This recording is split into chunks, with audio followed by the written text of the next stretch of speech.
జైళ్ళకి పంపించడం అంటే కూర్చోబెట్టి మేపడం అన్నటువంటిది మనకి సహజంగా ఉన్నటువంటిది. తీవ్రవాదులైనా కూర్చోబెట్టి వాళ్ళకి అది పెట్టడం ఏంటి ఇది పెట్టడం ఏంటి అని మాట్లాడతాం.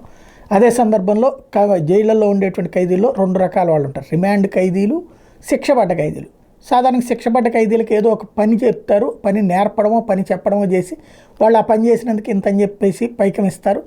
అది వాళ్ళకి ఆ తర్వాత ఇళ్ళ దగ్గరికి పంపించుకోవడం ఏదో చేసుకుంటూ వస్తారు. అదే సందర్భంలో ఇక్కడ వచ్చేటప్పటికి ఎల్ సాల్వడార్లో మాత్రం రిమాండ్ ఖైదీ అయినా ఏ ఒక్కళ్ళైనా సరే 5 పైసలు ప్రభుత్వం ఇవ్వదట.